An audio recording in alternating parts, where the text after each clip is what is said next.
natáčim.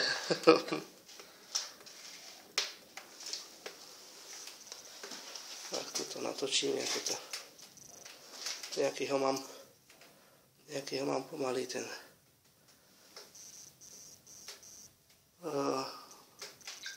mobil.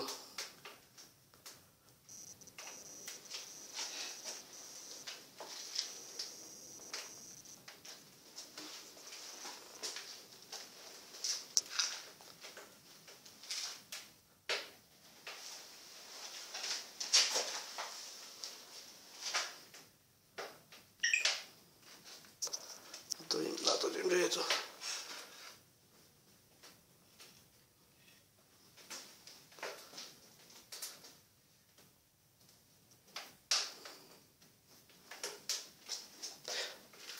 So mňa by kameraman nebol.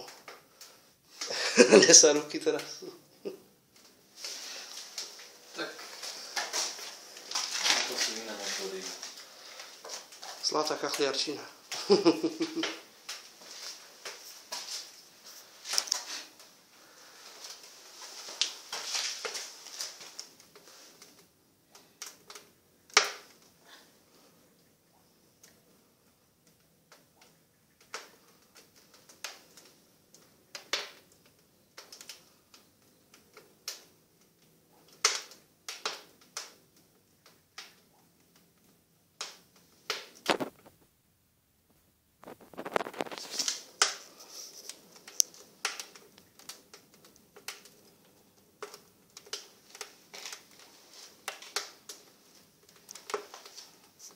Teraz to horí takou optimálnou rýchlosťou na kachle. Není to ani moc pomaly, ani moc rýchlo.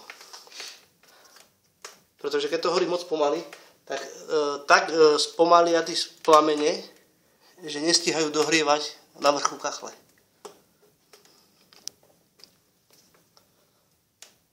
No hej, ale keď je všetko nažhavené a človek na noc, tak potom už stačí jedno polienko a privrieť mu ten vzduch. Tak aby to vydržalo zase, aby som okolo kachy nebehal. No. Viete, čo najlepšie je takto kúriť? Že večer pred spaním naložiť, nechať to pekne vyhoreť a keď idete spať, zatvoriť tie kachle, už tam nenakladať. Ráno, keď prídete, tak prehrnúť tú pahrbu na rošt, naložiť nové drevo, otvoriť dole popolník a tento vzduch na oplach skla a znova sa vám to rozhorí.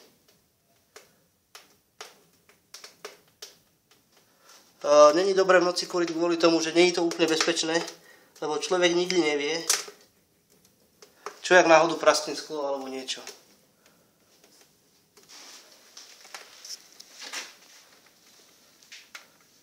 Lebo tuto však hádam nejaké kreslá, lebo čo nebude blízko toho, ale aj tak, viete, tá bezpečnosť hrála. Tak bude tu minimálne drevná dlažka, takže... Lebo najlepšie je, keď sa kúri s dozorom. No veď... Hej, že tiež sa nedá vždy... Dodržať. Viete, keď tu prídete, zakúri sa, tak potrebujete aj odskočiť aj do obchodu, alebo vy vonku, alebo ku známym, čiže, ale ešte som nepočul, že by komu si prasklo sklo. Viete čo? Praskne, hlavne, keď je už, ja neviem, staršie, že je unavené, alebo keď sa s tými dvierkami nechcia nejak buchne. Teda z našej krsnej prasklo to sklo po 7 rokoch. Ale teda buchla s tými dvierkami, to mi povedala na rovinu.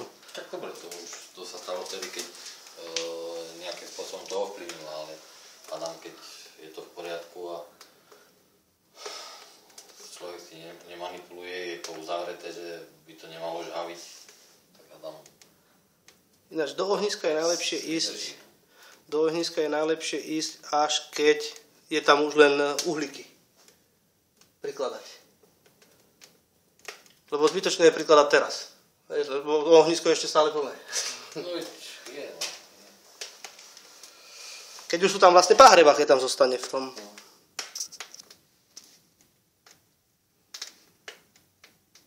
No. Tak, dobre, hádam. Či zoberiem takto celé, ako vyzerajú. Aby nám tí ľudia verili, že sem tam niečo robíme.